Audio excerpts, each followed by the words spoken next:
Olá, boa noite, todas e todos. Estamos iniciando a 10ª edição do programa Pedagogos Fundamentais da Educação Brasileira. Hoje, tendo mais uma alegria, que é receber a professora Cássia Quenzer, a quem eu dou meu boa noite. Boa noite, professora. Boa noite, Jonas. Boa noite a todos.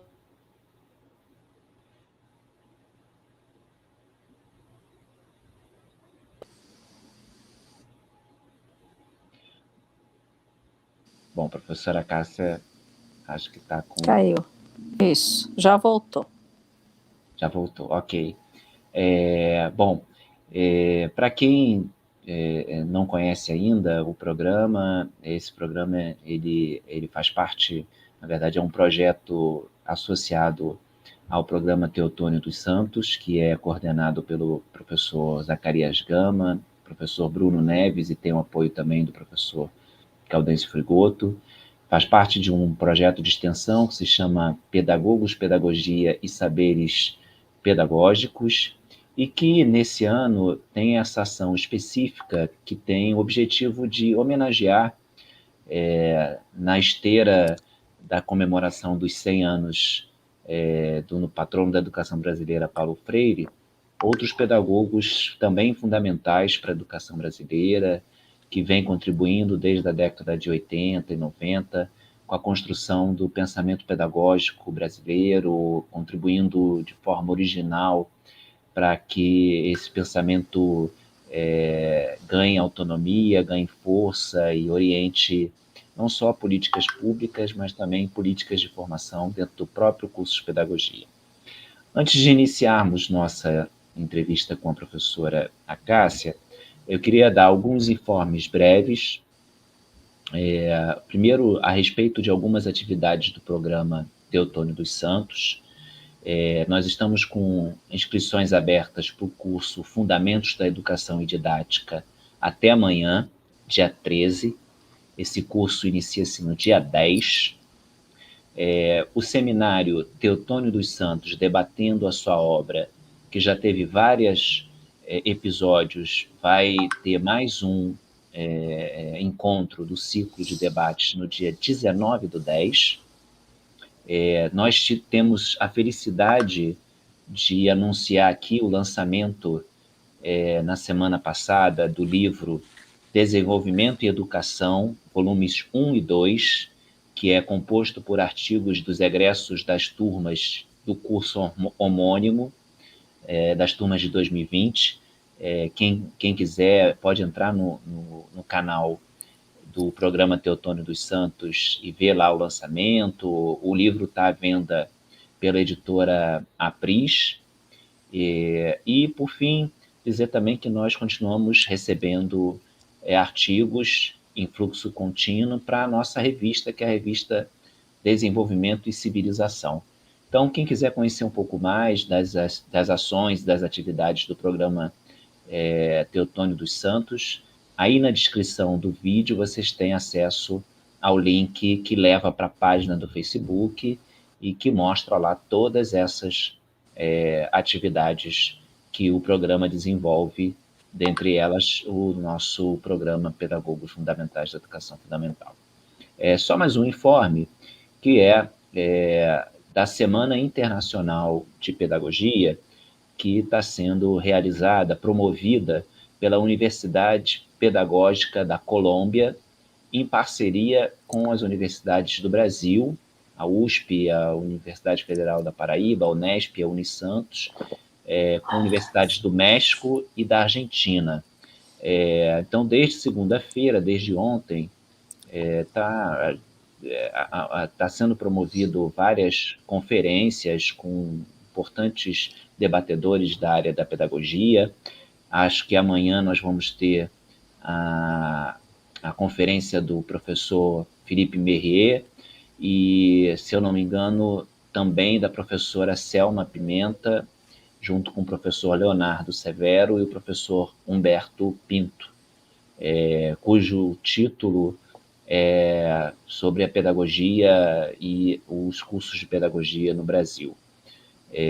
Quem quiser conhecer também não está aí na descrição do vídeo, mas podem acessar pelo YouTube a página da Universidade Pedagógica da Colômbia, onde estão sendo feitas as transmissões das lives. Ok?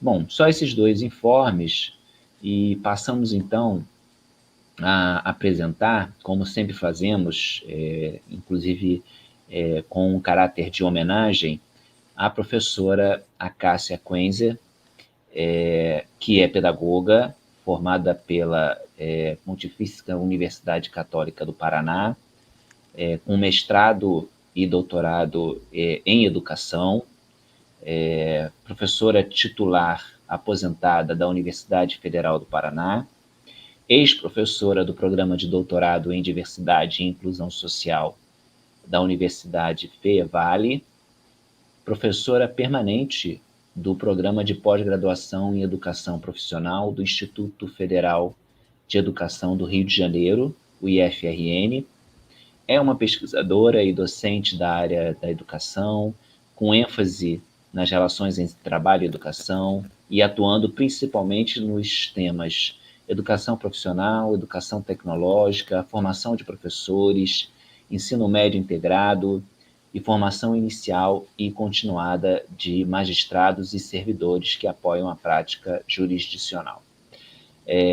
Professora Cássia é autora de dezenas de artigos em periódicos e livros e de várias obras também, das quais eu destaco aqui Pedagogia da Fábrica e Ensino Médio, construindo uma proposta para os que vivem do trabalho. Então, mais uma vez, obrigado, professora Cássia, por atender ao nosso convite.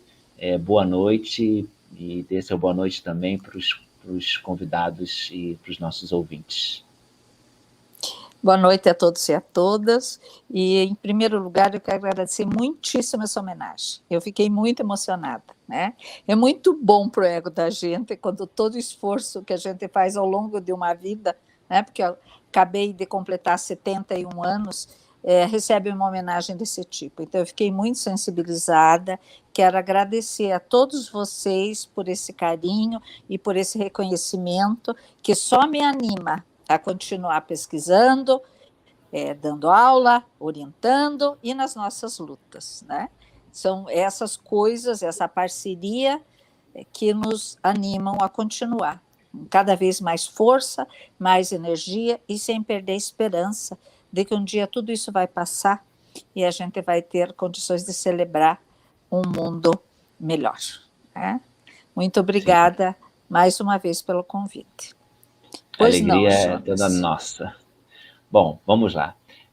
Bom, professora, a gente sempre começa com essa questão e que os nossos ouvintes têm muito interesse, que é saber e que nós gostaríamos que você falasse um pouco da sua trajetória pessoal, acadêmica e profissional, incluindo aí a escolha pelo curso de pedagogia, mas passando também pelo mestrado, doutorado, e a sua inserção em diversas instituições universitárias, né?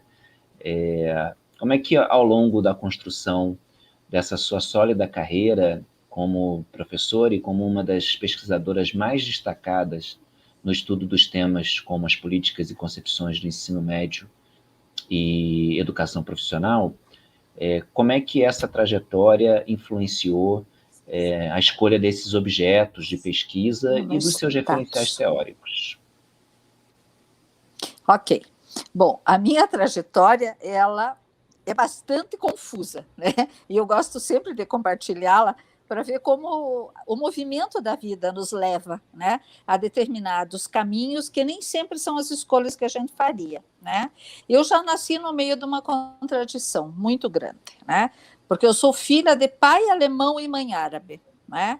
Então, as relações familiares e sociais, né, e pedagógicas que me constituíram como pessoa, né, e como profissional, elas nascem no bojo dessas contradições, né?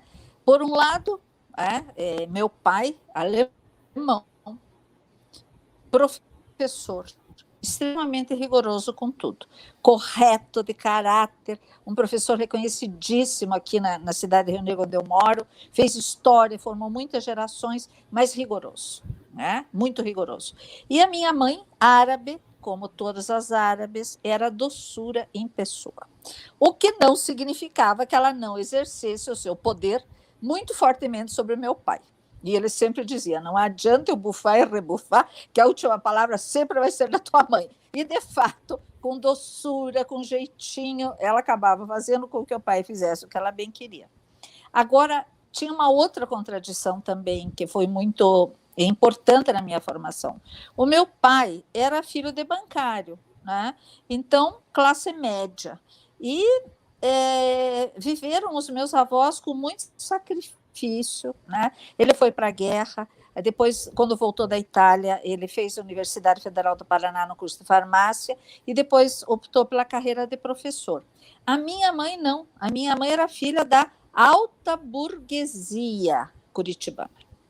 A minha mãe, em 48, fazia engenharia química na Universidade Federal do Paraná. E o meu pai cometeu o crime, né? E na época era assim, de tirá-la do segundo ano de engenharia química para casar e vir pilotar fogão, que ela nunca tinha visto na vida, né? Porque sempre a família teve empregadas e nada, na verdade. Ela, como das moças a mais nova de uma família de 11 irmãos, a vida dela era ir para a universidade, jogar no cassino do AU, com o meu avô, beber uísque e andar de carro importado. Então, por aí, e sair pela janela para ir para os bailes também. Então, na verdade, eu nasci no meio dessa confusão, né? Um alemão e uma árabe, né? Ela burguesa, com valores burgueses, e o meu pai com valores de classe trabalhadora.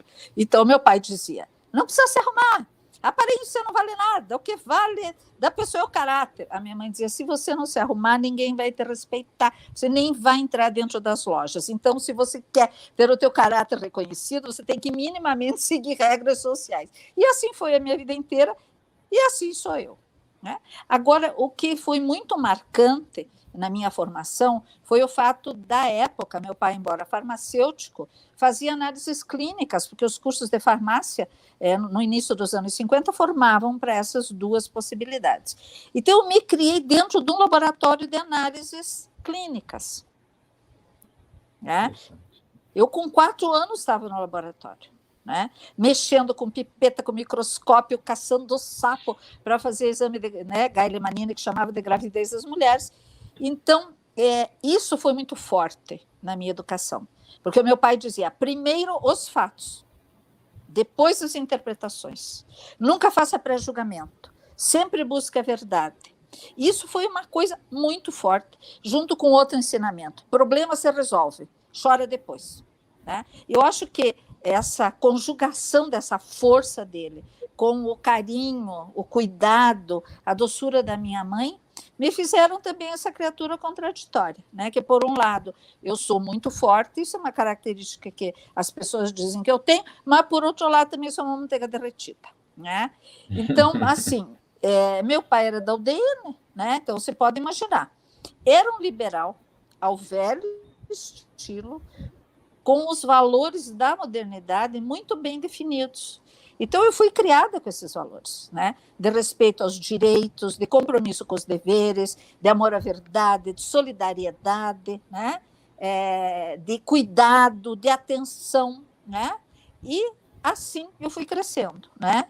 Meu pai, como foi inclusive meu professor, extremamente rigoroso, sempre me exigiu muito estudo e notas muito boas. Eu acho que eu xinguei muito, mas hoje eu me dou conta, né, que essa minha apetência pela leitura, pela pesquisa, veio muito desse direcionamento que ele me deu, né? Talvez, se não fosse ele só minha mãe, eu estivesse jogando no cassino do AU e tomando uísque também até hoje, né? Nunca se sabe. E eu e ele tivemos assim um embate que foi decisivo na minha vida, quando eu terminei o antigo ginásio e fui para o ensino médio, né? Que eu queria fazer medicina, então eu queria fazer ou então um curso científico. E o meu pai dizia, não, primeiro que mulher não tem que trabalhar, porque trabalho é um vício, começou a trabalhar, não larga nunca mais, pouco machista que era, né? Não tem que trabalhar, mas vai que casa e fica viúva, ou casa com bêbado, então tem que ter uma profissão. Você vai fazer escola normal. Como eu não podia ganhar essa parada, eu fiz os dois, escola normal de manhã e científico à noite. E aí, enquanto todos os da minha idade estavam nas dancinhas e, sabe, na rua, namoricando, passeando de cabeça para baixo, a burra aqui estava estudando, né? De manhã e de noite na escola e de tarde fazendo tarefa e lendo. Mas eu não me arrependo. Eu acho que isso foi uma parte muito importante da minha trajetória, porque eu tive apetência pela educação enquanto normalista e depois logo em seguida professora da escola normal aqui na minha cidade, né? Mas eu dizia, eu não vou ser professora, porque a minha madrinha era professora, o meu pai era professor, as minhas outras tias, eu não quero ser professora, eu quero ser médica. Tá bom, fui para Curitiba. Aí, né, ganhei uma bolsa para um cursinho famoso à época, porque eu era bastante estudiosa, né, e ele tinha, o rapaz que era dono do cursinho, tinha sido aluno do meu pai, e fui para Curitiba. À época, tinha uma amiga minha, a minha neta, a Cássia, adora quando eu conto essa história. Ela sabe como é ensino médio. Ela sentava na carteira atrás de mim e colava de mim nas provas. E ela resolveu fazer vestibular de pedagogia. E ela disse para mim, vamos fazer vestibular junto comigo? Eu disse, eu não vou. O que eu quero com pedagogia? Você não vai poder colar de mim, não adianta. Teu nome começa com H, o meu é com A, nós não vamos nem ficar na mesma sala. Não, mas vamos, porque só sabendo que você está lá, eu vou me sentir mais segura. E meu pai disse, pois vá, que mal tem. Pois fui. Fui, né? E passei em 5º lugar. E naquele tempo tinha só o livro do Afro, do Amaral Fontoura. E as provas eram em papel almaço e descritivas, né? Eu escrevi não sei quantas páginas em papel almaço, vinda da roça, sem preparação nenhuma, passei em 5º lugar na Católica de Curitiba. E aí, de noite, fazendo o cursinho, meu pai, por que você não experimenta o curso de pedagogia? Né? Vai lá.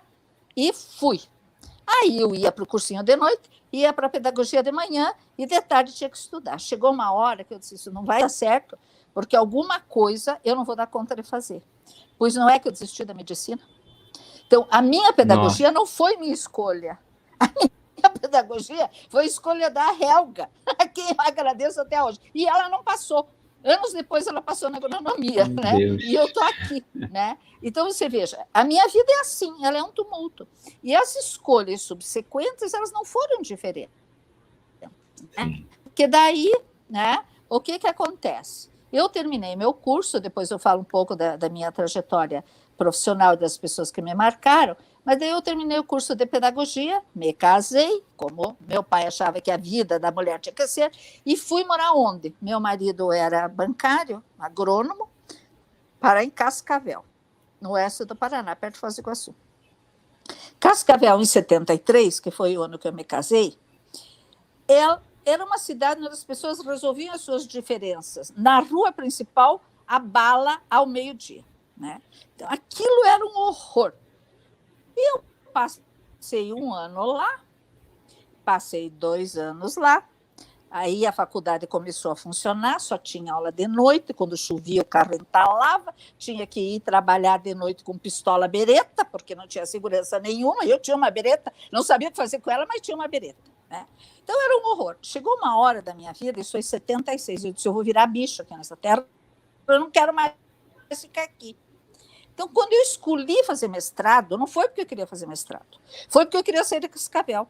Então, eu tinha que achar uma estratégia para sair de Cascavel, para voltar para a civilização, que hoje a Cascavel é enorme, né? E carregar o marido junto. Né? Olha o ardil. Aí eu o convenci, coitado, a fazer mestrado, que não era o projeto de vida dele, e me fui para a PUC do Rio Grande do Sul e passei. Aí eu fiz mestrado. Né? Bom, aí voltei para Curitiba, comecei a trabalhar na Federal, e aí comecei a ficar injuriada com o casamento. Porque isso acontece com muita gente, né? O mestrado mexe com a cabeça da gente, e a gente começa a não achar mais nada certo do que a gente acreditava, bota os valores no lixo, questionar tudo, e eu estava por aqui do casamento. Eu digo, o que eu vou fazer agora? Porque minha filha era pequena e a Liz é adotiva e eu não queria tirar a Liz do convívio com a família. Eu disse, não, tenho que arrumar uma coisa para fazer que me distraia para eu não me separar do marido. Pois aí fui fazer doutorado na PUC de São Paulo. Né? O Dermeval ria quando eu contei essa história, porque ele disse, eu não acredito que você veio parar aqui assim. Foi passado o doutorado, o que aconteceu? Me separei, obviamente, porque daí, depois de uma formação materialista histórica, daí que o meu casamento não se sustentou mesmo. Né? Então, assim, as minhas não foram escolhas, entendeu? Foram estratégias que eu fui montando, né, para poder sair das situações de vida que me desagradavam, né? E foi assim que eu me formei, né? Agora, é claro que nessa trajetória eu tive pessoas que me marcaram muito. E ao me marcarem muito, foram pessoas que me encaminharam, né, para onde eu estou agora. E é a elas que eu devo, né, essa minha trajetória. Eu tenho certeza disso. Né? E a primeira pessoa que acreditou em mim foi a Maria da Ativa de Sales Gonçalves. Nós, né, somos amigas, ela era professora da Católica, ela tinha participado de JECs e JUCs, tinha parado no DOPS, muito jovenzinha, mas aí tinha que dar aula de teoria geral dos sistemas, né? Porque naquela época, com DOPS dentro da sala dela, você não podia abrir a boca, e nem ela também. Mas ela acreditou no meu potencial, né, e me pôs para substituí-la na primeira gravidez, quando ela estava grávida do Guilherme, e depois, quando acabei, eu a substituí no último ano da pedagogia. Naquele tempo era assim, não tinha professor, né? Então, aí, quando eu terminei a pedagogia, ela me colocou como assistente dela na Católica. Né? E aí é que eu casei e fui para Cascavel. Aí, quando eu voltei para Curitiba, aí eu já estava com o mestrado concluído. Né? Lá no mestrado, né, eu tenho assim, uma gratidão enorme pela Maria Estela Dalpai Franco, né, que foi a professora que me acolheu no mestrado em Administração de Sistemas Educacionais. E todos os doutores lá vinham de Stanford, era formação americana, não tinha nada de formação crítica. Mas eu sou muito grata, porque eles me fizeram estudar muito toda a teoria da administração, todos os clássicos da administração e os clássicos da administração escolar. E eu penso que, se eu tenho algum mérito na minha área hoje, é porque os meus estudos nessa área, eles foram muito aprofundados naquela época. Né? Então, foram estudos absolutamente necessários. Né? E aí, também, a pessoa que começou a me abrir os olhos para algum pensamento crítico, porque até ali não tinha pensamento crítico nenhum, já estava com 29 anos, foi o professor Fernando Coutinho Garcia, que é um mineiro que estava dando aula na URGS, né? E ele foi dar uma disciplina para a gente na PUC do Rio Grande do Sul, e ele trabalhou o Max Weber com a crítica à burocracia. E aí eu comecei a me encantar pelos estudos sobre Estado e sobre ciência política. Então, ali eu comecei a abrir o olhar, né, para críticas à sociedade, mas ainda não pela via, né, do materialismo histórico assumido, como foi na questão do doutorado. Né? E, por último, Dermeval, meu sempre orientador. Né? Então, o Dermeval abriu para mim e para todas as gerações que passaram por aquele doutorado, né? Porque ele é um ícone, né, da pedagogia socialista no Brasil, ele cria a pedagogia socialista no Brasil. Né? Então, ele nos introduziu no materialismo histórico. E ali eu comecei a ler os clássicos. Né? Comecei a ler Marx e ele nos introduziu nas leituras do Gramsci e do Pistrac e dos anarquistas, enfim, de todos os autores, né, que hoje são os autores com os quais a gente trabalha. Né? O que eu lamento é que, quando eu fui para o doutorado, eu tinha 31 anos. Eu acabei a tese com 34. Então, a minha maturidade, ela não me permitiu aproveitar melhor aquele curso, né? Porque eu tive, depois eu falo de um outro professor, que é numa outra questão que eu não vou antecipar, mas eu tive a oportunidade de conviver com o Bolívar Lamonier, eu fui aluna do Otávio Ianni, eu fui aluna do Florestan Fernandes, né? Aluna do Dermeval e de mais uma criatura que depois eu vou dizer. Então, assim, eu não tinha maturidade, sabe, para poder ter aproveitado o que eu podia ter aproveitado. Só muito mais tarde, no andar da carruagem, é que eu fui podendo compreender melhor os autores, né? E sair de uma etapa da minha vida que era mais memorização para uma etapa efetiva de autoria, né? Então, eu sempre disse que eu adquiri o título de doutor aos 34 anos, mas eu acho que eu virei doutor aos 40, 41, sabe? Quando, de fato, eu assumi a minha possibilidade de autoria na área. É uma trajetória. Eu digo isso para os meus alunos do doutorado. Você não vira doutor com título. Você vira doutor com a experiência que o doutorado te dá no processo investigativo e quando você, de fato, para de ter que se apoiar como muleta nos autores e passa a se apoiar nos autores para reforçar a sua autoria. Né? E isso é uma transição que ela não é simples, e é com o tempo que ela se dá. Talvez para mim tenha sido mais demorado, porque eu virei doutora com 34 anos, numa época em que nós éramos pouquíssimos. O Gaudêncio foi da minha banca, ele ficou doutor 2 meses antes de mim. A gente ia se formando no doutorado e um indo para a banca do outro, porque não tinha. Né? Na minha banca estava o Oder, lá de Minas, estava o Gaudêncio, estava o Miguel Arroio, né? E o Otaviani, que foi quem batizou a minha tese como Pedagogia da Fábrica. Pois é, você pensa, e eu imatura, né? Caraca, que se eu tivesse assim, uns 20 anos a mais, como eu teria aproveitado mais. Mas a vida é essa, né? O meu desejo de me divorciar me levou a me doutorar cedo, ainda não pronta para isso. Mas não me arrependo, eu acho que tudo tem sua hora e seu momento, né? Do ponto de vista profissional, então eu comecei a trabalhar na PUC do Paraná, então eu dei aula na escola normal, dei um pouco de aula para pré-escola, mas não gostei. Daí comecei mesmo a minha carreira como professora de ensino superior, substituindo a nativa e depois como assistente dela na PUC do Paraná. Né? Aí, ao mesmo tempo, eu dava aula na UNC, né? Que tinha um outro nome, aqui em Mafra, e quando eu morei em Cascavel, eu dei aula lá na Festival, que hoje é a UniOeste, né? Bem no comecinho da criação dela. Aí, quando eu voltei de Porto Alegre do doutorado, a doutora Zélia Mirel Pavão, né, me contratou primeiro, né, como colaboradora. Era um contrato precário, depois eu fiz concurso, né, e aí entrei na Federal como professora concursada e trabalhei por 36 anos na Federal. Né? E depois que eu me aposentei, ainda eu fiquei de 2006 a 2014 trabalhando como voluntária no doutorado. E aí, em 2014, eu fui para a Fevale, né?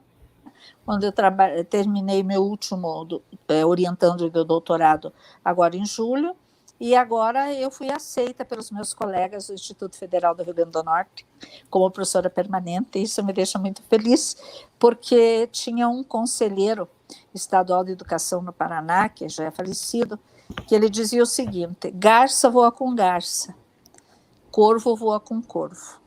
E ele dizia: você já viu garça voando com corvo? Eu disse: não. Ele disse: pois é, porque garça só voa com garça.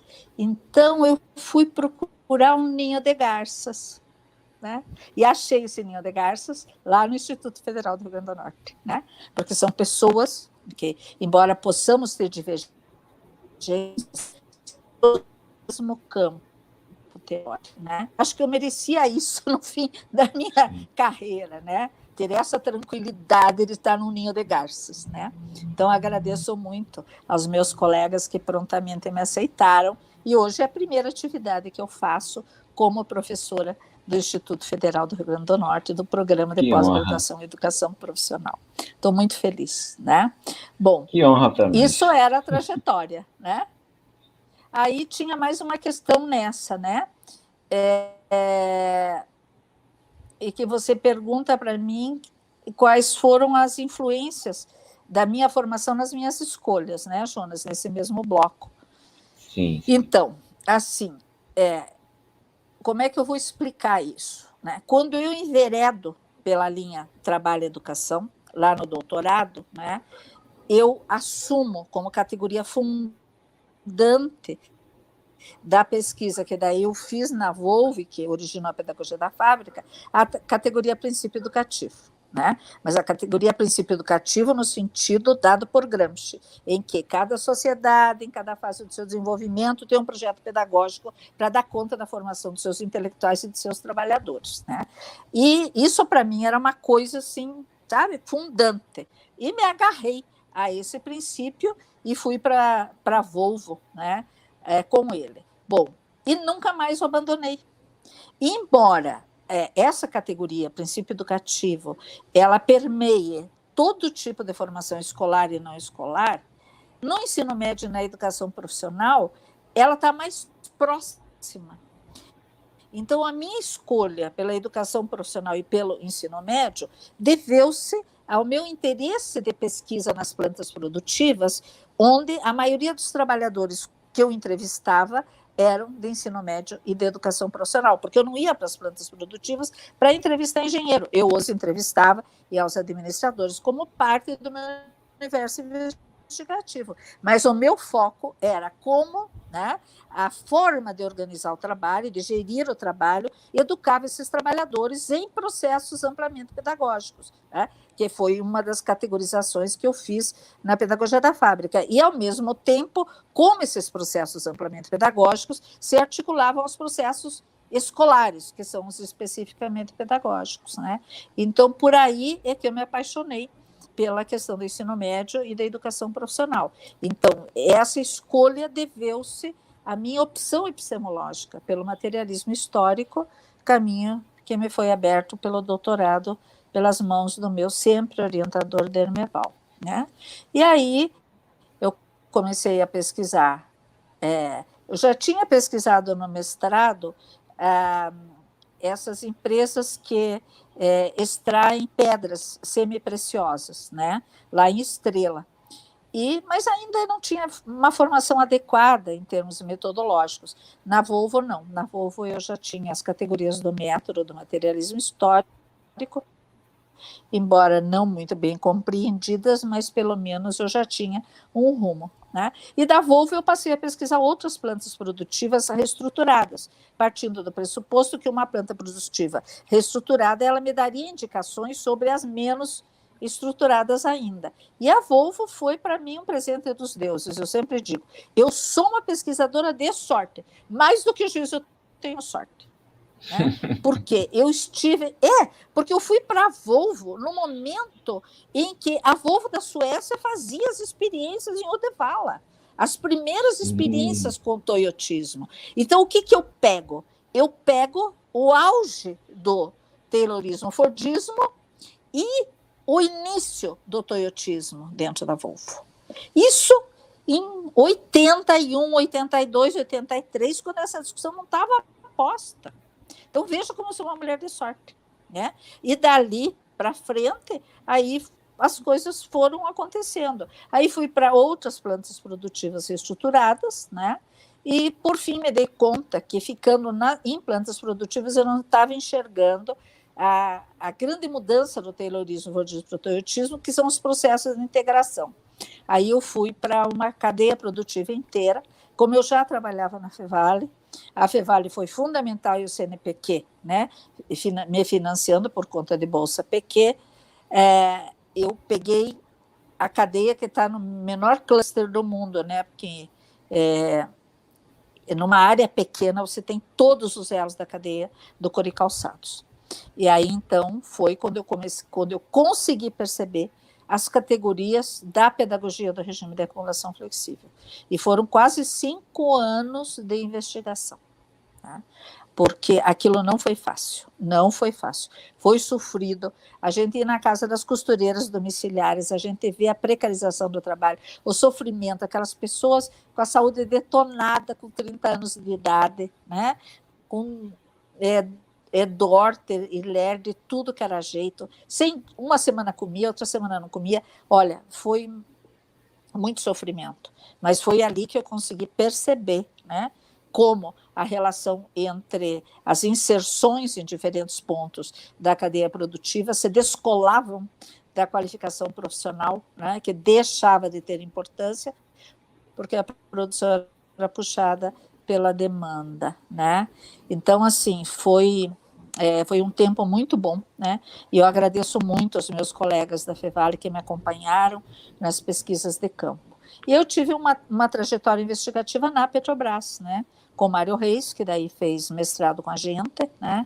E lá na Petrobras eu pude estudar processos contínuos, porque eu nunca tinha estudado processos contínuos, né? E a minha experiência de 2000 a 2014 na Petrobras ela foi extremamente enriquecedora, né? Porque ali foi possível desenvolver muitos projetos pedagógicos, né? Voltados para os trabalhadores, né? E agora, mais recentemente, né, de 2007 para frente, eu comecei a ser chamada pelas escolas judiciais, primeiro as trabalhistas, porque o pessoal da Justiça do Trabalho tem uma proximidade com a minha área investigativa, né? E aí a gente precisava pensar projetos formativos para juízes do trabalho. Então, eles queriam uma pedagoga que fosse pedagoga do trabalho. E de lá para cá, né, na Justiça do Trabalho, e tenho excelentes colegas hoje que me ajudam muito a entender a reforma trabalhista, e, nossa, foi uma inserção muito legal. E tem uma coisa bacana, lá eu consigo, com eles, montar projetos pedagógicos bem avançados e executá-los e avaliá-los, coisa que eu nunca consegui fazer no sistema de ensino. Então, muito dos meus avanços, por exemplo, entender como a pedagogia da alternância pode funcionar fora do MST, tá? Articulando a prática social, o mundo do trabalho e a formação, eu consegui desenvolver primeiro na Petrobras e depois nas escolas judiciais, né? Então, assim, eu continuo pesquisando o trabalho e a educação, né? Mas agora dentro das escolas judiciais, porque é um campo dentro do qual, para a pedagogia, não tem limite. Tá? E como há um respeito muito grande pelo pedagogo do trabalho, e olha que eu já estou em TREs, em TJs, agora já estou fazendo capacitação para o Supremo, vou começar um projeto, né, de um ano junto com o Tribunal Superior Eleitoral. Então, você vai adentrando espaços formativos, né, entendendo que também, né, formar juízes e servidores que atuem na área da justiça é uma forma muito interessante de você construir, né, uma sociedade melhor, né? E lá eu posso exercitar, inventar minhas modas, né, com tranquilidade. Bom, essa era a primeira questão. Sim, é impressionante. Eu tô aqui fascinado com a diversidade e a riqueza, não só dos temas a gente já conhecia, né? Mas assim, desses espaços todos que você passou, e como que eles foram bons para você, né? Como eles contribuíram para a sua realização profissional e acadêmica também, né? Sou imensamente grata a todas as pessoas que foram meus parceiros esses anos todos e que não posso enumerar, né? Só enumerei os ícones, mas, nossa, tantos parceiros, né? E a gente cresce junto. Bom, vamos falar um pouco então sobre suas pesquisas, seus temas, seus objetos.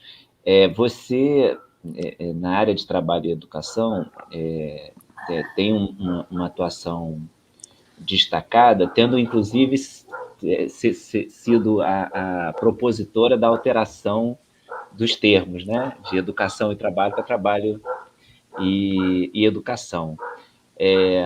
E aí o GT de Trabalho e Educação, né, evoluiu bastante nesses anos, mas a pergunta é assim, que avanços teóricos você acha que foram feitos dentro dessa área e que já estão consolidados, e se existem ainda lacunas em relação a temas, objetos, ou mesmo abordagens assim, que mereciam maior atenção hoje, considerando essas novas configurações do mundo do trabalho e do capitalismo.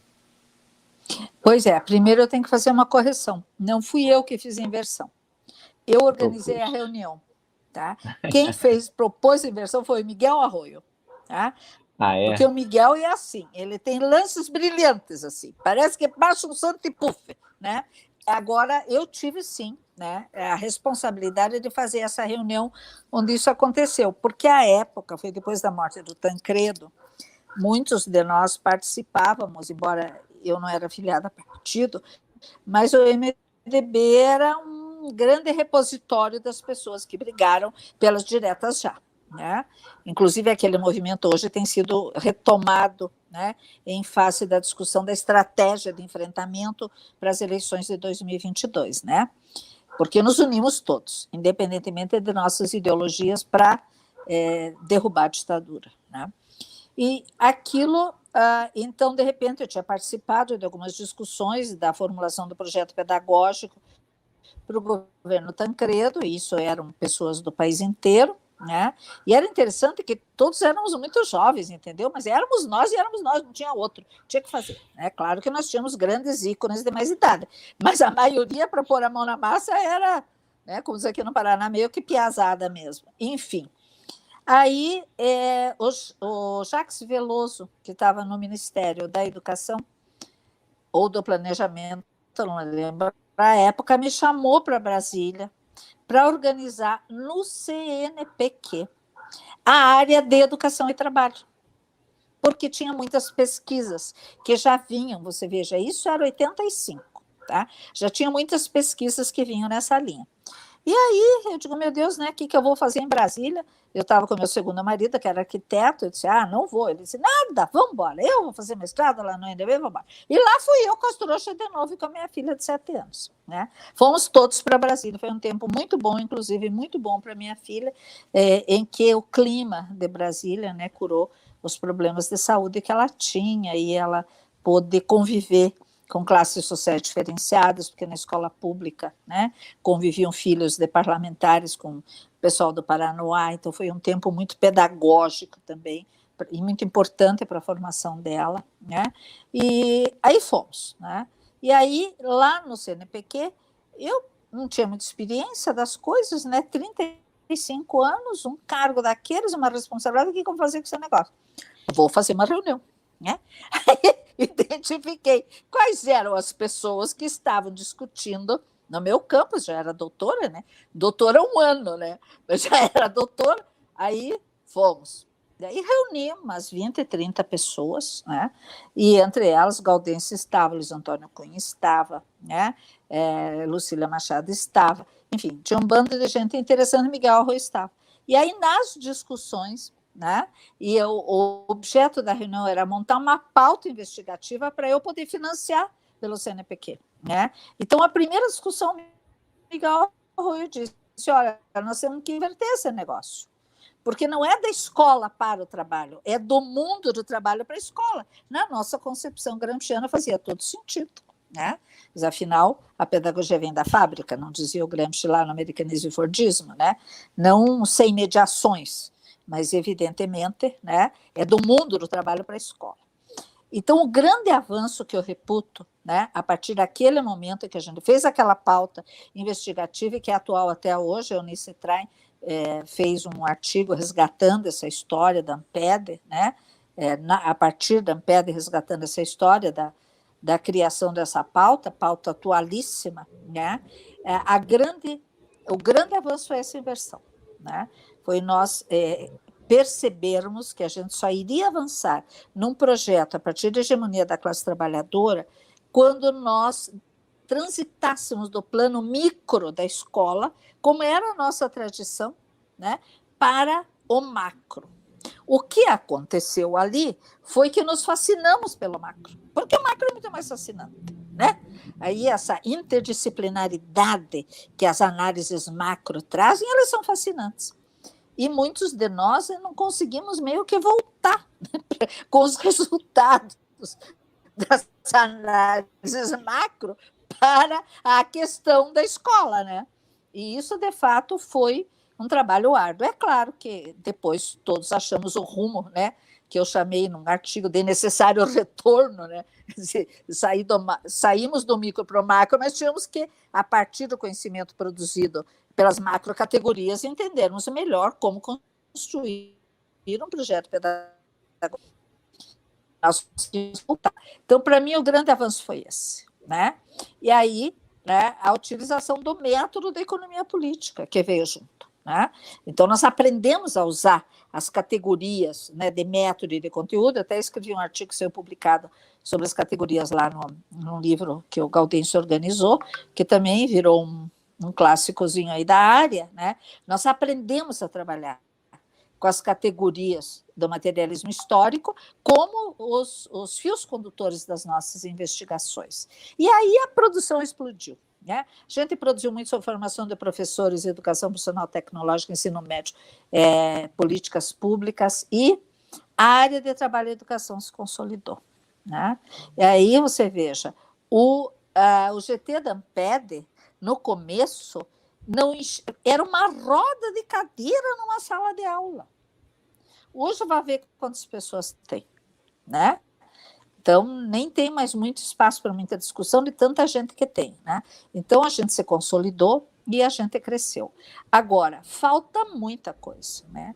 Pesquisa é igual tirar siri de saco. Você puxa um siri, o resto da sirizada vem toda junto. E quanto mais você estuda, mais você pesquisa, menos você sabe, mais você precisa pesquisar. Então, assim, não dá nem para enumerar, né? O que tudo vem por aí. Agora, tem algumas coisas que eu acho que a gente tem que pautar. Eu penso que nós temos que avançar na construção, não de cima para baixo, mas na construção coletiva de projetos pedagógicos em todos os níveis e modalidades de ensino, com foco nos que vivem do trabalho excluídos. A gente não avançou na questão curricular. Tá? Acho que aí a gente está nas propostas pedagógicas que a gente tem, são poucas experiências perdidas por aí, mas a gente não conseguiu, nesta área, ainda avançar muito. Né? E na escola pública, né? E sempre tendo como foco a emancipação humana, né? E um projeto socialista de sociedade. Acho que aqui a gente tem que avançar. Né? Outro ponto em que a gente já avançou muito, mas perdeu espaço, e a gente vai ter que resgatar esse espaço, não sei como, né? Foi no campo das políticas públicas. Né? Hoje nós não somos chamados, nós não temos voz, né? Nós somos atropelados por políticas calhordas, desculpa a expressão, né? Elaboradas por pessoas que não são da área, que não têm estudo na área, né? E esse horror, né, que está aí explicitado nas diretrizes curriculares em todos os níveis e na BNCC. Então, penso que a gente tem que pensar uma forma, né, de resgatar esse espaço. Nós perdemos completamente a hegemonia, né, e perdemos para os grupos privados, né, Fundação Lehman, Todos pela Educação, Ayrton Senna e Companhia Limitada. Um outro eixo que é fundamental, né, é a questão da relação de educação, trabalho e novas tecnologias. Né? A gente avançou muito pouco na compreensão dos projetos pedagógicos necessários ao nível crescente de abstração do trabalho. Nós ainda estamos muito focados em projetos pedagógicos de origem taylorista-fordista. Né, de qualificação profissional estrito sensu. Agora, como é que a gente faz essa transição do ponto de vista da classe trabalhadora, sem cair, né, num viés pós-moderno, num viés que nos leve a uma lógica de mercado? Então, essa transição está difícil. Né? E aí você veja, né, se você for pensar na questão da pandemia, o ensino remoto nos deu uma bela de uma rasteira. Nós podíamos estar, não estávamos preparados para trabalhar com tecnologias, isso não é um tema novo. Tá? A gente criticava as tecnologias, a gente não estava preparado para trabalhar com elas, e não adianta, a roda da história não vai voltar para trás, a roda da história anda para frente. Então, a gente tem que aprender a trabalhar com elas segundo a nossa epistemologia. Né? E aí, a gente não está nem estudando como a aprendizagem mediada por tecnologia se dá.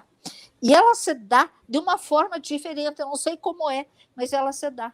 Né? De uma forma mais fragmentada, de uma forma distinta de autoria, né?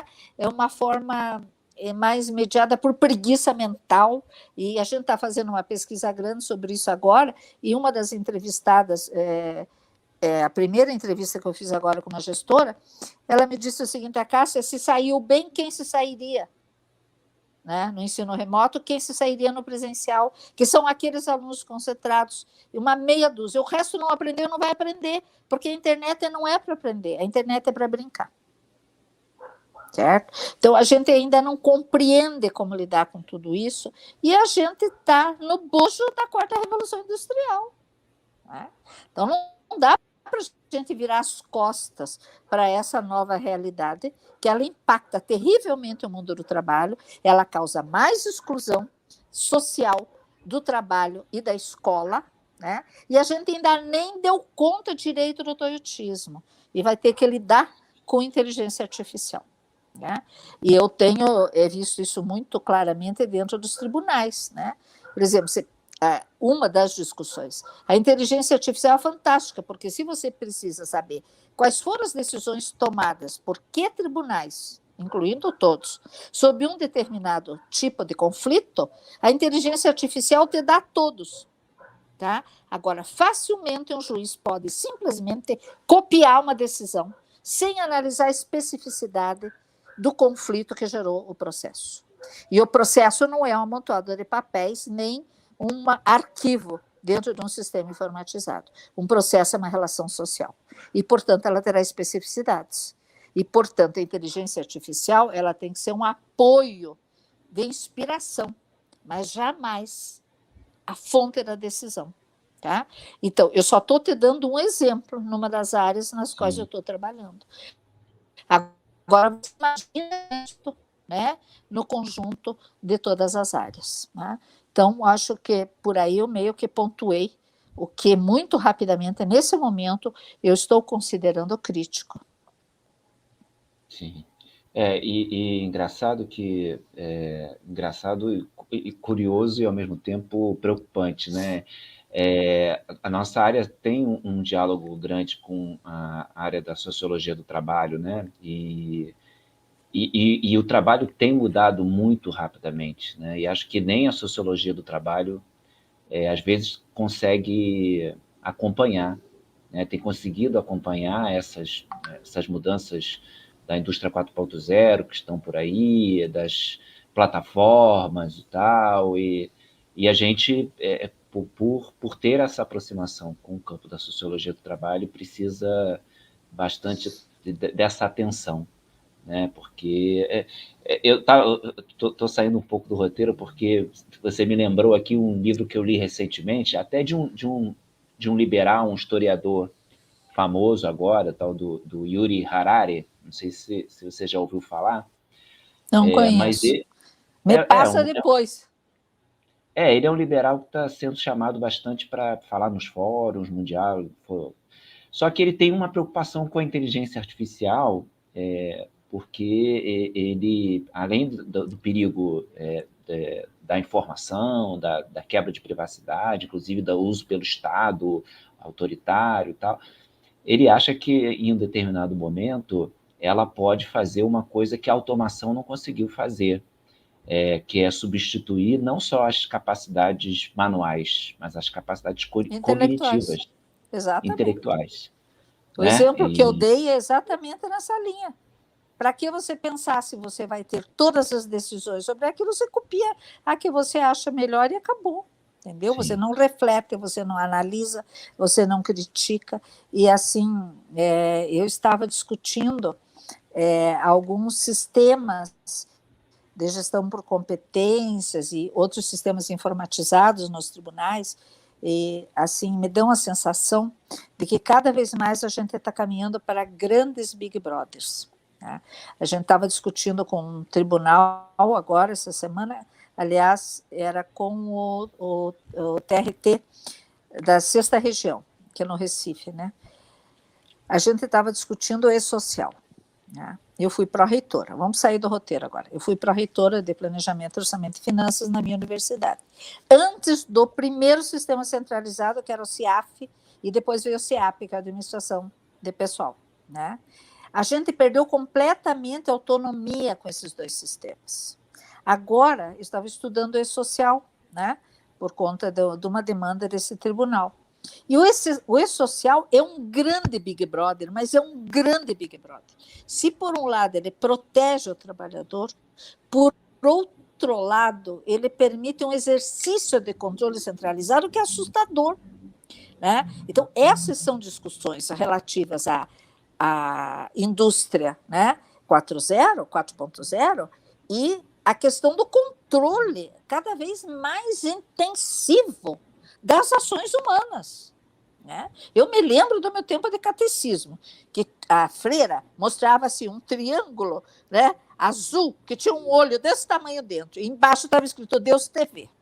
Tá? Então, me parece que a gente está caminhando, né, cada vez mais para um Deus TV absoluto, que você nem no banheiro tem sossego mais, né? Porque tudo da sua existência está sendo controlado, né? Então, isso é assustador. Tá? E a gente já vinha discutindo essa tendência homogeneizadora, culturalmente homogeneizadora, né, acabando com as culturas locais e específicas, né, vindas pela internet. Você tem um discurso de reconhecimento da diversidade, mas a par você tem um processo de homogeneização cultural, que é uma coisa bárbara, né? Então, todo mundo tem que ter o mesmo telefone, tem que se vestir do mesmo jeitinho, tem que gostar da mesma música, piriri pororó, né? Agora, com a inteligência artificial, isso se exacerba, né? Quer dizer, esse processo, né, que o Debord já colocava como espetacularização, se acentua cada vez mais, mas por trás do espetáculo que está a centralização do controle, né? E é o controle do capital. Então, assim, eu acho que a gente está com o universo investigativo aí pela frente, é fantástico, né? Mas vamos voltar para o roteiro. Vamos lá. Bom, tem um aspecto da sua trajetória como pesquisadora que muito que eu admiro bastante e que eu gostaria de destacar, porque acho que também é algo que distingue e destoa um pouco, que é as suas pesquisas de campo em fábricas e unidades da cadeia produtiva, né? Como foi para você, assim, pedagoga, adentrar, tal como fazem ou deveriam fazer os bons sociólogos do trabalho, esse espaço da fábrica, né? Às vezes tão hostil, inclusive, às mulheres, né? Que memórias de aprendizado, de desafios e dificuldades você tem dessas experiências? E na sua opinião, assim, para além da pesquisa de campo na área de trabalho e educação, né, qual a importância desse artifício para a pedagogia, para as pesquisas em pedagogia em geral? Certo. Bom, em primeiro lugar, na época, né, em que eu fui para a Volvo, era muito mais fácil você entrar nas plantas produtivas, né? E depois de uns 15 anos depois, eu já não conseguia entrar com os meus alunos e nem eu conseguia entrar, né? Por isso que aí a pesquisa no Vale dos Sinos, ela foi viabilizada porque meus colegas da FEVALE abriram caminho, né? Porque aí esses caminhos já estavam fechados, né? É claro que o pensamento crítico foi se acentuando, né, dos sociólogos do trabalho, do pedagogo, complicar, e o campo começou a se fechar. Mas naquela época, claro que você não ia onde você queria, né?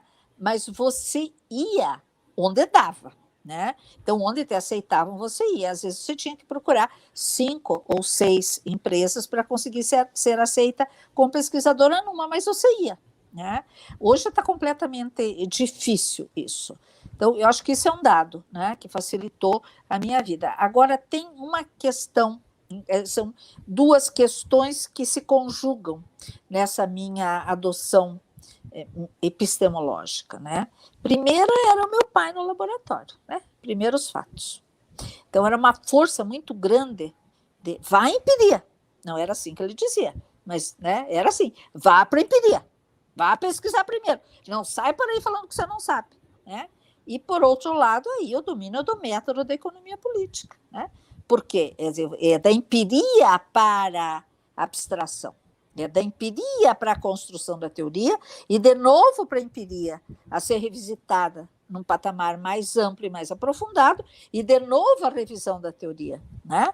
Mas sem esta circularidade, né, que a dialética materialista histórica nos coloca no processo de produção do conhecimento, não produz conhecimento.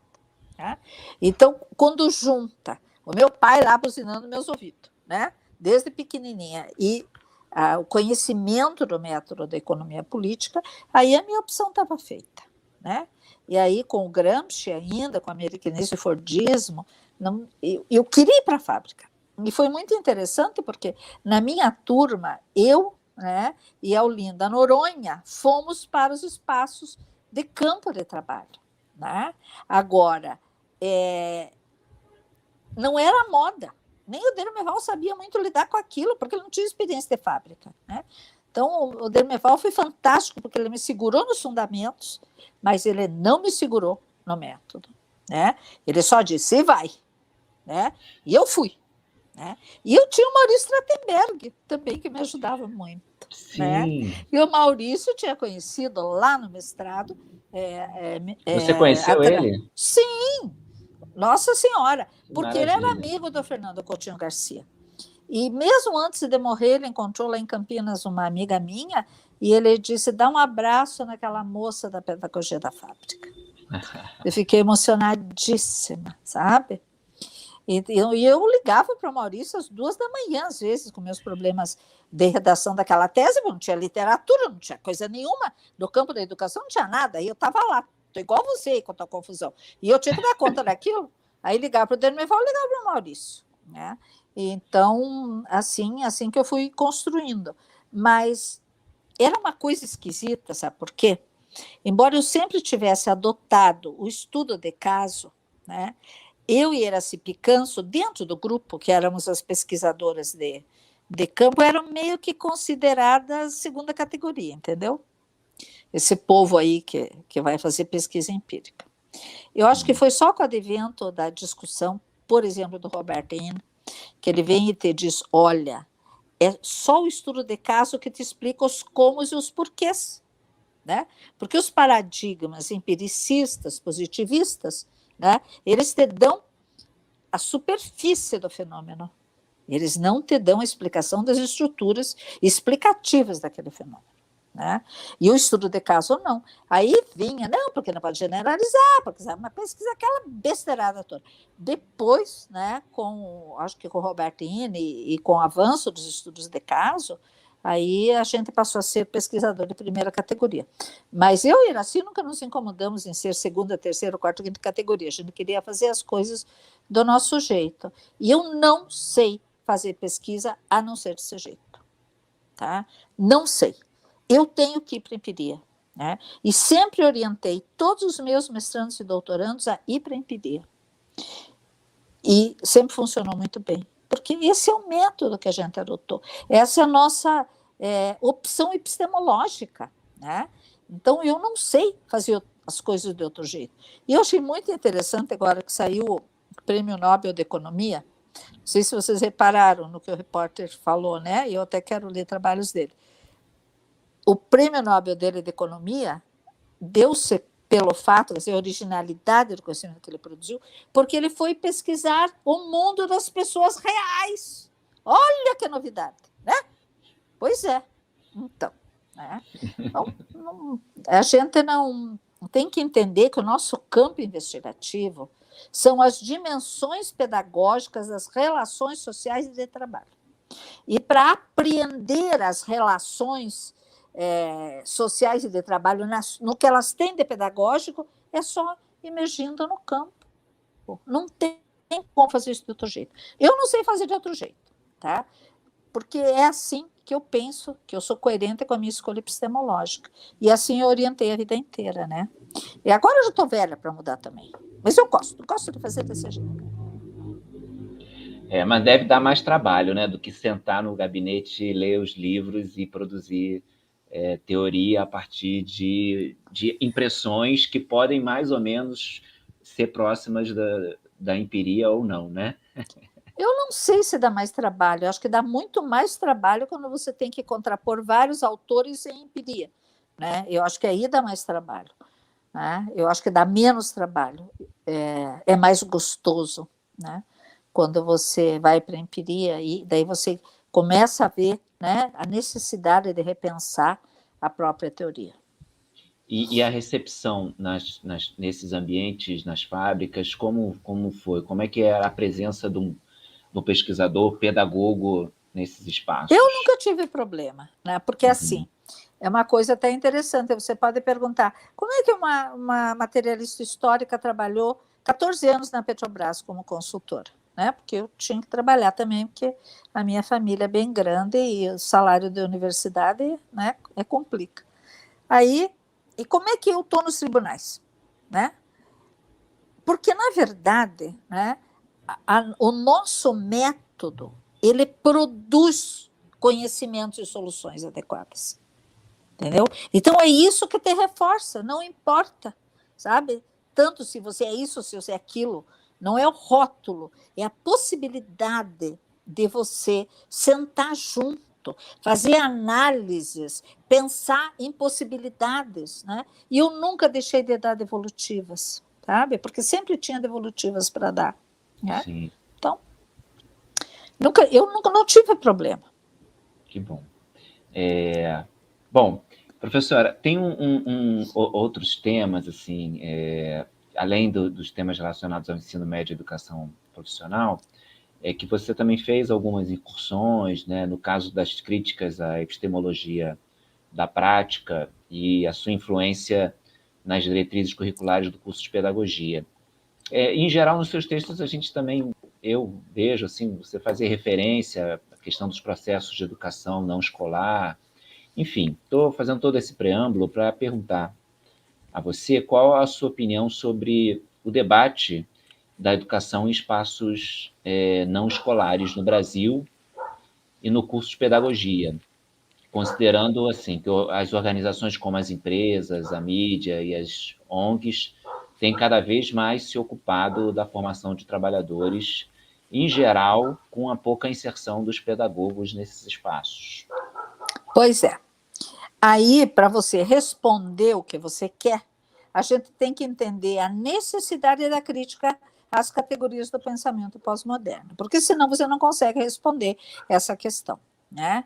E, de fato, essa crítica às categorias da pós-modernidade, ela é absolutamente necessária, porque, ao mesmo tempo que a crítica que os pós-modernos fazem aos modernos ser muito sedutora, né, eles jogam no lixo as categorias que são mais caras e que fizeram avançar, né, a ciência da educação ao longo desses anos todos. Então, não dá para deixar de barato, porque eles usam termos que nós usamos com um sentido completamente diferente, e de repente parece que todo mundo está falando a mesma coisa. Né? Fala de protagonismo do aluno. A gente sempre criticou a aula expositiva. A gente sempre falou que o aluno tem que ele entrar em relação com o conhecimento, a partir do Vygotsky. Tá? Agora, quando eles usam protagonismo e metodologia ativa, não é nada de Vygotsky, certo? É um ativismo barato, uma coisa de fazer marola, de fazer movimento, de fazer espetáculo e não ter nada de conteúdo. Isso está alimentando preguiça mental nos alunos. Né? Então, eu senti necessidade de fazer uma crítica, né, severa a essa questão, até para a gente poder fazer um enfrentamento político que se faz necessário. Né? Então, você veja, a partir do momento, né, que eles negam a possibilidade do ser humano conhecer, porque qualquer conhecimento é elaborado a partir de um viés cultural, portanto, todas as teorias são culturalmente localizadas e, portanto, elas não correspondem à verdade dos fatos, certo? Então, nesse sentido, eles acabam com a categoria da praxis ao afirmar que você produz conhecimento pelo interdiscurso. E aí entra toda a questão da linguagem como categoria central, certo? E isso já vem de longa data, agora que se acentuou. A Maria Célia e eu já tínhamos escrito um artigo sobre a predominância desse tipo de abordagem nas teses e dissertações que estavam na CAPES, mas isso lá atrás, tá? Há muito tempo atrás, não lembro nem que ano que a gente escreveu isso, quando essa questão não estava nem posta. né? Ainda para a nossa discussão. Infelizmente, a Maria Célia faleceu precocemente, porque era brilhante, uma das minhas grandes parceiras, né? E eu aprendi essa discussão com a pós-modernidade com ela, né? E aí você tem que começar a aprofundar. A Maria Célia usava a expressão recuo da teoria, porque se todo conhecimento ele é culturalmente datado e o trabalho deixa de ser categoria central para ser a cultura, né? Aí, de fato, você começa a justificar o aligeiramento da formação, certo? O aligeiramento da formação de professores e o aligeiramento da formação dos alunos em todos os níveis de ensino, né? E a quem interessa esse aligeiramento? A quem interessa o recuo da teoria? Né? As cadeias produtivas que têm cada vez mais acentuadas a polarização, a precarização, a intensificação da grande maioria dos trabalhadores, né? Só garantindo educação de qualidade para a ponta, né, mais elevada da cadeia produtiva. Então, de fato, para que você vai investir em educação sólida, densa? Para que cansar os pobres alunos, né, com teoria? E aí, é claro, com a internet, fragmentação, presentismo, individualismo, hedonismo, foco no local sem referência universal, espetacularização, pouco esforço intelectual, falta de autoria, dá no que dá. Né? Quer dizer, você tem uma educação que é de uma fragilidade que é assustadora. Né? Os jovens escrevem cada vez menos, cada vez pior, não leem, tudo é os fragmentos, não desenvolvem criticidade. E aí, para ler um livro, Deus que me livre e guarde. Aluno de graduação, para ler um livro, Deus que me livre e guarde. E aí você vai ler os clássicos no doutorado. E aí os alunos nossos do doutorado descobrem, né, que tem mais coisa por trás disso tudo. Então, na verdade, há uma negação do nosso projeto de sociedade. Então, não dá para você ficar quieto, né? Tanto que eu tenho escrito vários artigos sobre aprendizagem flexível, tentando pôr luz nessa confusão de que protagonismo é uma coisa num sentido e outra coisa no outro sentido, né? E tentando desnudar um pouco a fragilidade dessas ditas categorias, dessa dita epistemologia pós-moderna, né? Para a gente ver se pode, de fato, poder fazer uma discussão mais séria e uma proposta pedagógica mais consistente, né? Aí você vai entender a questão da valorização dos ditos espaços não escolares como fontes de qualificação, exatamente por essa fragilização da formação que a pós-modernidade traz, né? Lá em 99, eu escrevi um artigo que falava por conta das diretrizes da pedagogia, que eu falava da formação do professor sobrante, né? Formar professor sobrante para aluno sobrante, né? Para que você vai formar professor de qualidade para um bando de gente pobre que não vai para lugar nenhum? Isso era o raciocínio do Banco Mundial, escrito nos documentos desde os anos 90, né? Então, nada disso é muito novo. Há uma lógica, né, do regime de acumulação flexível, né, que não precisa tantas pessoas tão bem qualificadas e que destrói o espaço da escola como espaço central de formação. E de formação teoricamente rigorosa. Né? E é isso que a gente tem que resgatar. Olha o que o Gramsci dizia. Né? Estudar é trabalho, exige esforço, disciplina, horas bunda. E é o que os nossos alunos não querem fazer. Tá? Porque tudo cansa. Né? Então, a gente está estimulando uma preguiça mental, uma superficialização que é horrorosa. Aí você pode formar pedagogo em ONG, você pode fazer o que você quiser. Agora, tem que ficar claro que quando eu falei dos espaços não escolares, lá na Pedagogia da Fábrica, eu não estava falando disso, eu estava falando das dimensões pedagógicas das relações sociais e de trabalho. Isso eu chamei de processos amplamente pedagógicos, que é a educação que se dá nos homens se relacionando, né? Que é uma dimensão que a pedagogia não considerava, né? Só se considerava as ações especificamente pedagógicas, que são escolares e de formação profissional, né? Mas são sistematizadas intencionais.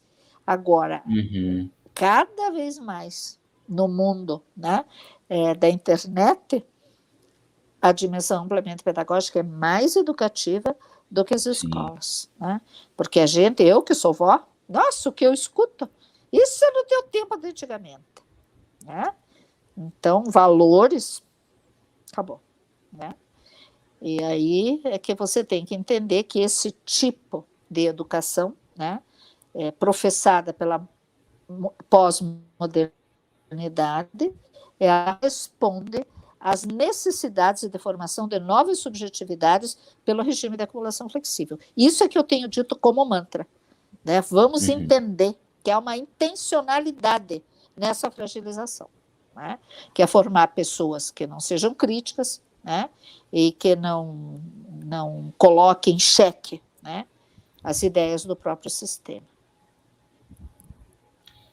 Engraçado, você falou do Tragenberg, me lembrou de duas coisas. Uma, porque eu acabei, por uma aventura, passando por uns estudos críticos da administração, e aí me deparei aí com Tragenberg, com Prestes Mota, um pouquinho com Guerreiro Ramos, bem en passant, assim.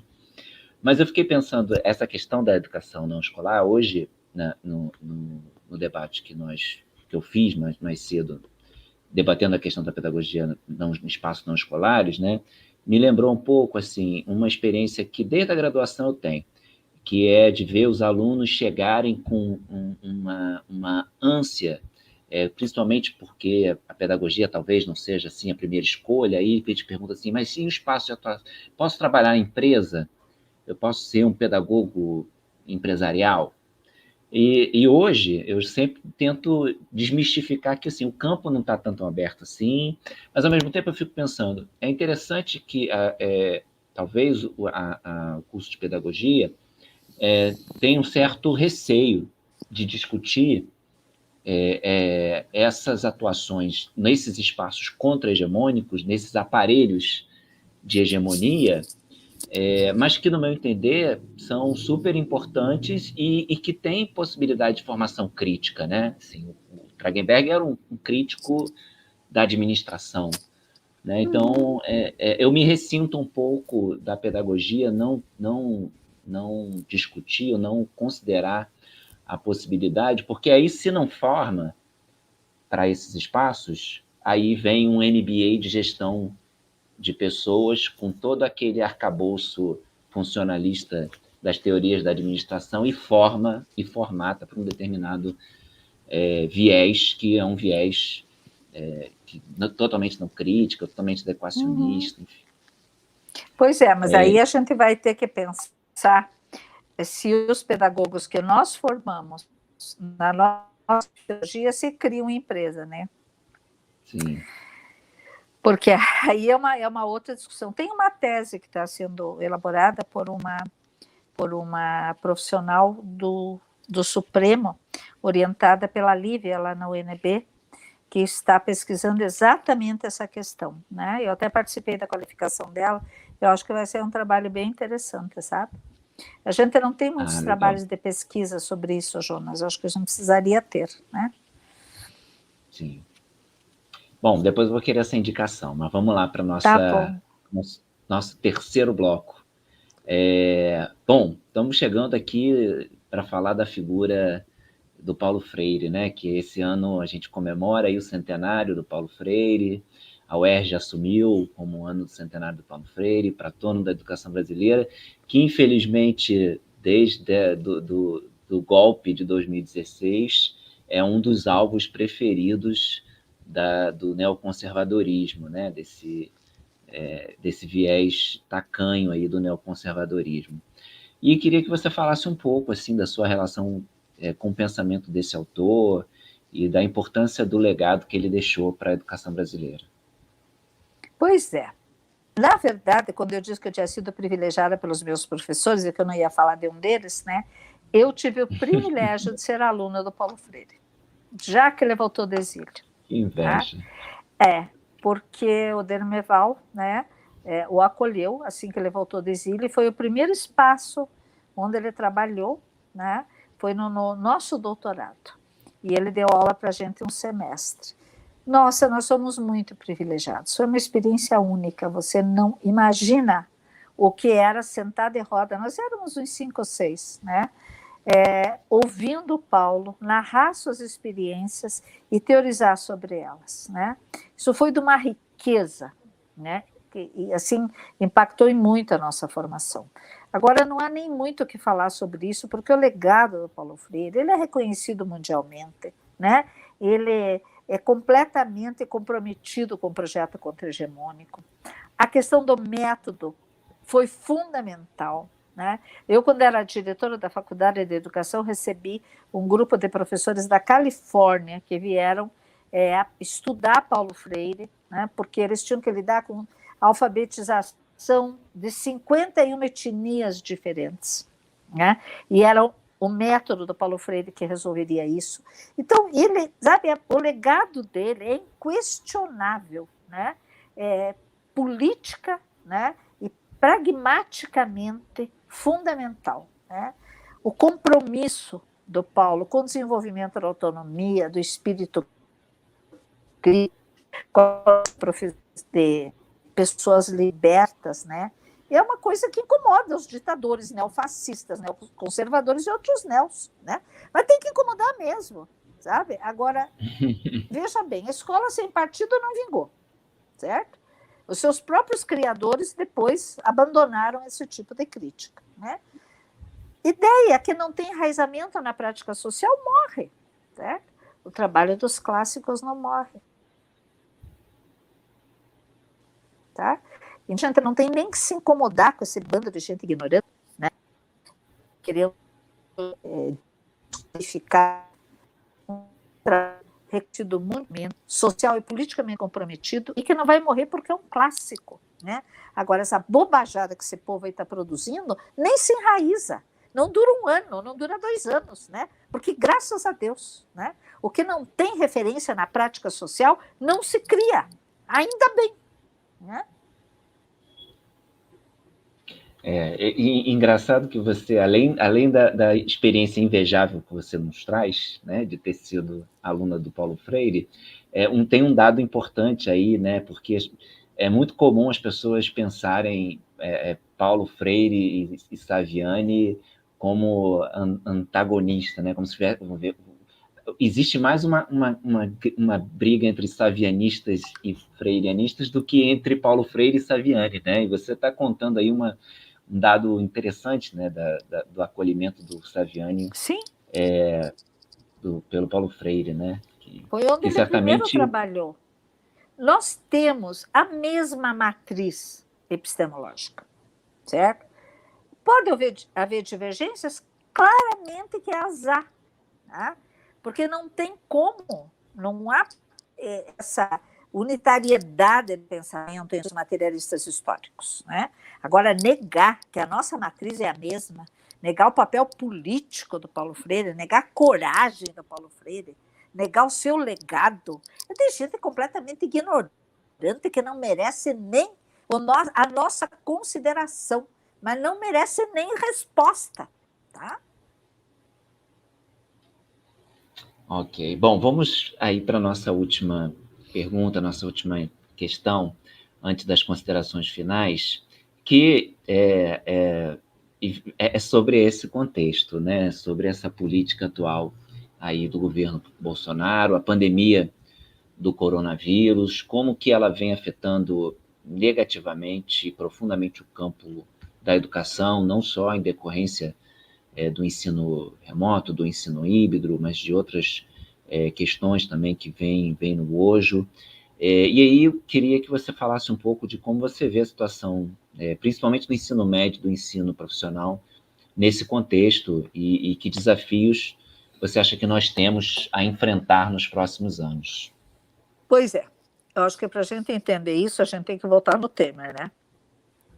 Porque o saco de maldades foi ali, né? Foi preciso dar o golpe, né? Que tirou a presidenta Dilma do governo para poder dar conta dos interesses empresariais, né? Então, aí, o que acontece, né? Acontece algumas reformas que foram fundamentais, né? O ajuste jurídico normativo, né, que se deu vinculado às reformas trabalhistas, né, com a institucionalização do consumo predatório da força do trabalho, inclusive o consumo predatório da força de trabalho dos professores, né, criando o professor delivery, né, e essas formas ditas flexíveis de não contratação, de perda de direitos que foram conquistas históricas, né, e também, né, principalmente dos trabalhadores em geral, em cima da falsa pressuposição de que isto aumentaria a empregabilidade, uma vez que diminuiria o custo, né, Brasil. O que hoje a gente já sabe, que já se sabia que era uma mentira, e hoje a gente tem isso de uma forma já comprovada, né? E aí, o que você tem? Do ponto de vista educacional, o ajuste jurídico normativo se deu, né, pelo novo ensino médio, né, que foi colocado goela abaixo, sem que a gente tivesse possibilidade de discutir, né, junto com as diretrizes, né, para a educação básica, para o ensino médio, para a educação profissional e para a formação de professores. E todas essas diretrizes amarradas à BNCC, que tem no modelo americano a sua matriz, certo? E interessante que este modelo americano de base curricular comum, que foi financiado de uma forma mais intensa no governo, tem resultados de investigação mostrando que gerou mais precarização do desempenho dos estudantes do que avanço, né? Então, assim, as críticas que a gente tem, já tem pesquisas, né, para dar sustentação a elas, e é claro que a gente vai entender isso naquela linha que eu já falei, né, da formação de subjetividades ditas flexíveis para serem consumidas predatoriamente, em trabalho cada vez mais intensificado e cada vez mais insalubre da maioria dos trabalhadores pelo regime da acumulação flexível, né? Então, ali é que, de fato, a virada política, né, ela aconteceu. E aí a gente está convivendo agora com um corte de 90% de recursos, né, para a educação em ciência e tecnologia, né? Quer dizer, em que pese disse que uma parte desses recursos iriam para a educação e para a saúde, por que não tirar de outros projetos menos relevantes e não da produção de ciência e tecnologia, né? A gente já teve outros momentos no país em que o desinvestimento em ciência e tecnologia foi fantástico, na época do Fernando Henrique, por exemplo, né? E cada vez mais isso evidencia um reconhecimento por esse governo, né, de que nós somos produtores de commodities, entendeu? E acabou, né? Nós não podemos ser produtores de ciência e tecnologia, né? Então, essas questões, né, elas são questões extremamente relevantes e que precisam ser discutidas no bojo desse governo, né? Veja você, né? O que acontece na pandemia relativamente à educação? O ensino remoto aconteceu completamente sem apoio do governo federal, né? Os discursos vazios de que intensificar o acesso à internet, que ia dar notebooks e computadores, que ia dar recursos mais adequados às escolas, não aconteceu nada. Os municípios, os governos estaduais tiveram que tirar dinheiro não sei de onde, porque nem para a área da saúde o recurso é suficiente, né? Por conta dessa política negacionista, né?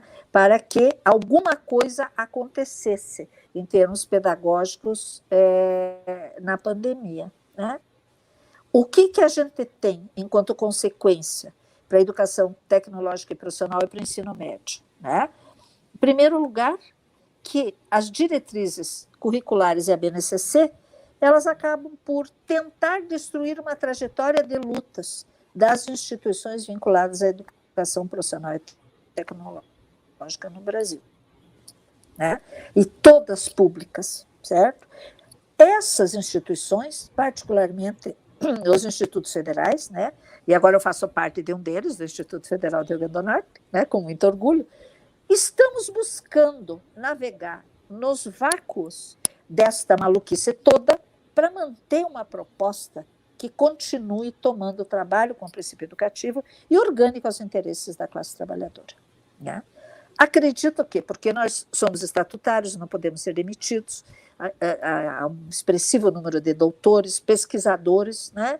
A gente vai conseguir segurar muita coisa. As escolas particulares não estão nem aí, porque elas vão fazer no ensino médio o que elas estão fazendo, vão oferecer todas as possibilidades dos itinerários para os alunos fazerem o que quiserem, e elas não vão precarizar a formação. Aonde está o problema? O problema está no ensino médio das escolas, coisa que o Gabriel, que está me assistindo, tem pontuado, Gabriel Grabowski, permanentemente, junto com o José Clóvis e a Sandra Garcia, que estão comigo na pesquisa, nós temos tomado isso como ponto forte de discussão permanentemente. Né? Por quê? Na verdade, essa criação desses 5 itinerários, ela foi feita com apoio do Concede, né? Porque resolve 2 grandes problemas da rede estadual, que é a rede que majoritariamente atende ao ensino médio. Né? Quais são esses problemas? Falta de recursos financeiros para equipar a escola, com laboratório, com espaços adequados, né? Com materiais, e falta de professores para as áreas duras. Certo? Então, essa reforma do ensino médio, uma cacetada, resolveu 2 grandes problemas. Certo? Então, as escolas não são obrigadas a ofertar todos os itinerários, vão ofertar o itinerário que precisa menos recursos e para os quais essa escola tem mais professores, e a precarização do ensino médio público vai ser um horror. Né? Quem sofre? A classe trabalhadora e os profissionais de educação que atuam nas escolas públicas de ensino médio. Né? Então, a grande tragédia está aí. Não sei se a gente vai conseguir reverter isso no curto prazo, sabe? Realmente não sei, mas isso dá, assim, um sofrimento muito grande para a gente, né? Porque as escolas particulares vão dar conta, os institutos federais vão continuar fazendo o que sempre fizeram, trabalhando e trabalhando bem, né? Formando pelo menos um extrato da classe trabalhadora, né? Se não toda ela, mas um extrato, né? Que tem na escola pública de qualidade, um espaço de formação, né? Rigoroso, né? E de qualidade, e quer dizer, a grande população dos mais pobres vai ter o quê? Né? E nessa entrevista que eu fiz a semana passada com essa coordenadora, ela me dizia o seguinte: olha, professora, nessa questão da pandemia, a escola em que a gente está não tem problema. Os pais de classe média fizeram um mega esforço para comprar um celular melhorzinho, para melhorar a internet, para os filhos terem aula remota, conseguir um espaço para que eles, né, pudessem estudar adequadamente.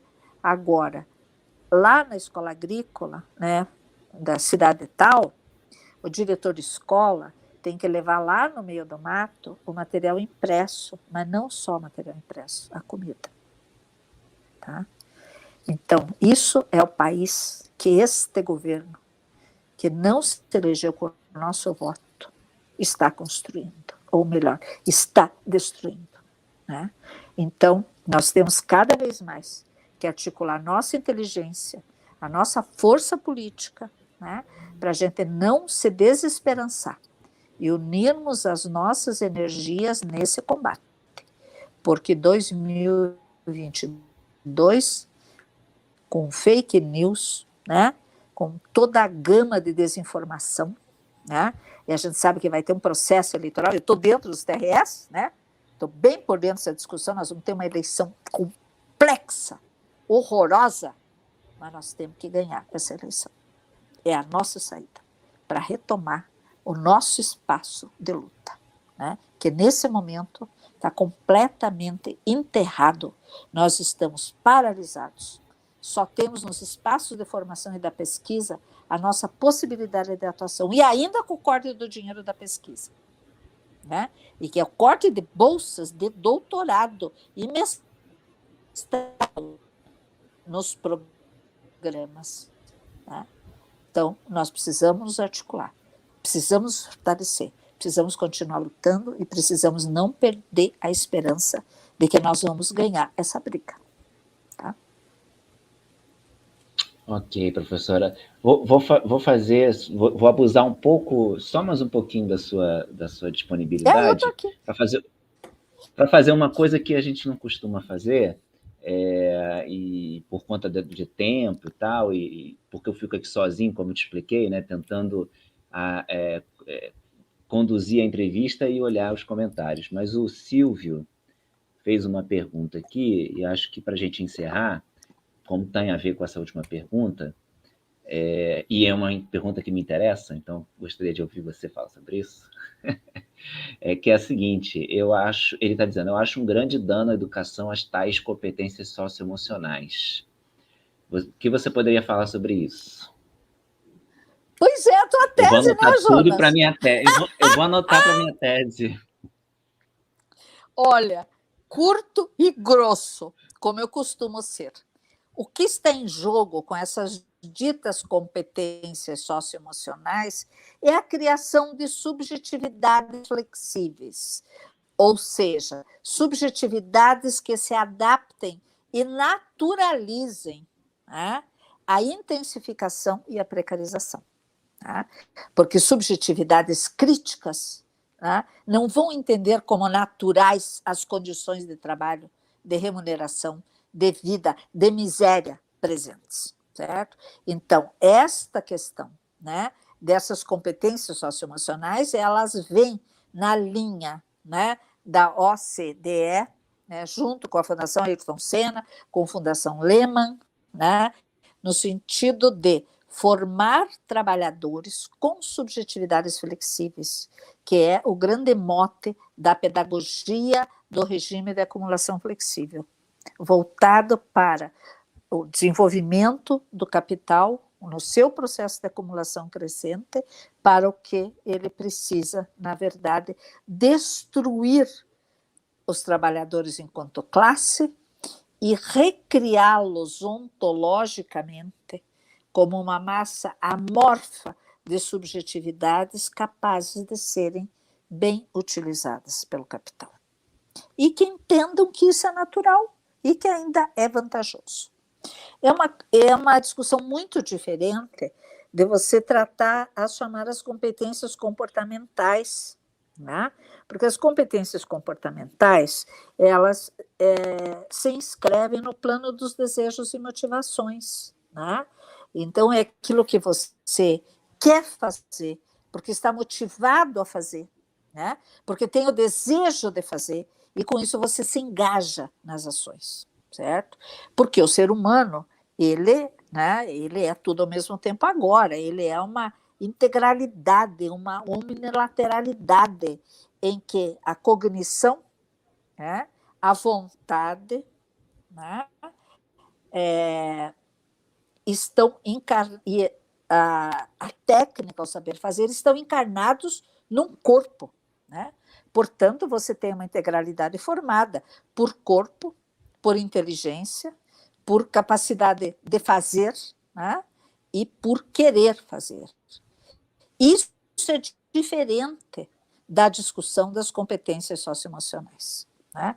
Que não tem por intenção desenvolver motivações para o enfrentamento e a construção de uma sociedade diferente, e sim a criação de subjetividades flexíveis, que se ajustem aos mecanismos de superexploração do trabalho.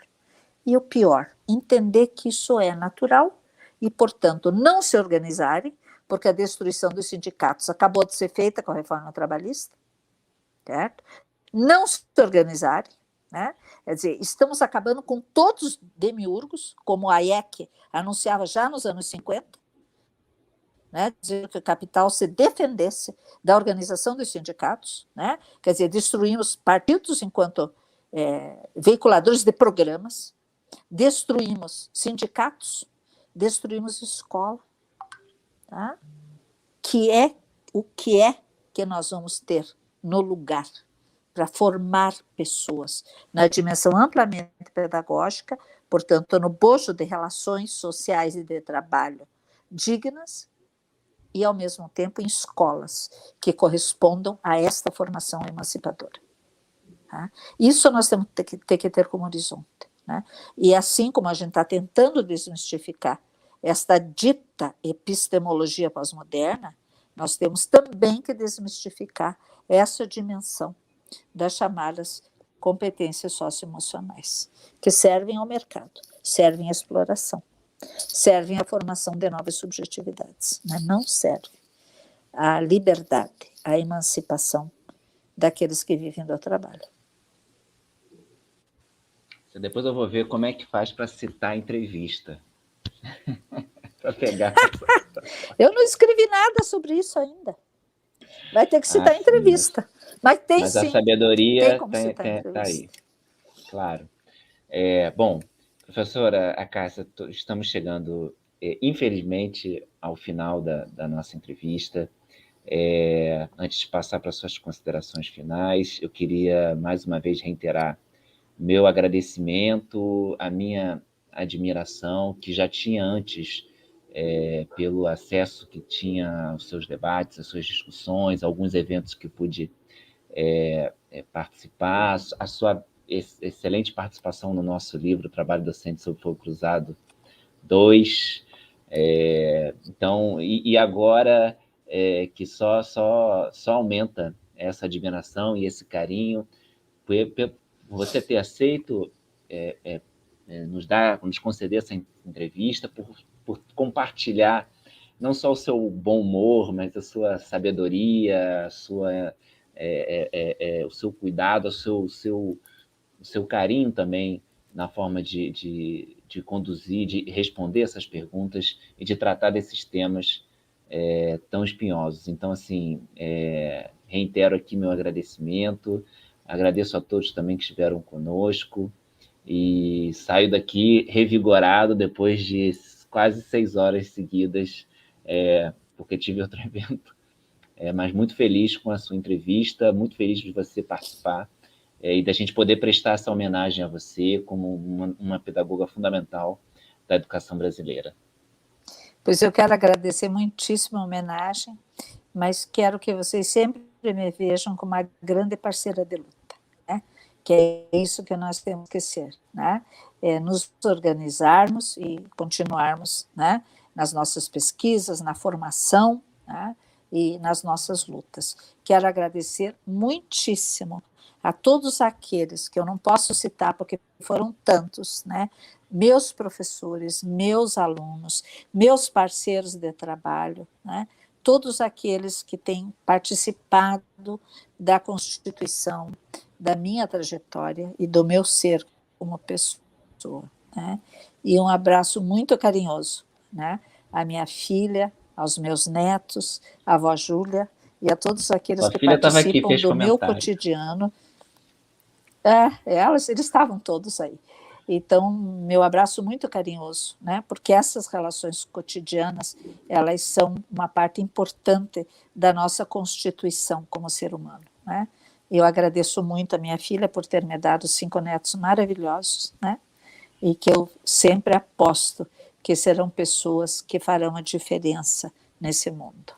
Muito obrigada a todos, o meu carinho e um abraço muito carinhoso aos meus novos parceiros do Instituto Federal do Rio Grande do Norte, que tão bem e carinhosamente me acolheram, e eu espero que juntos a gente possa fazer grandes trabalhos.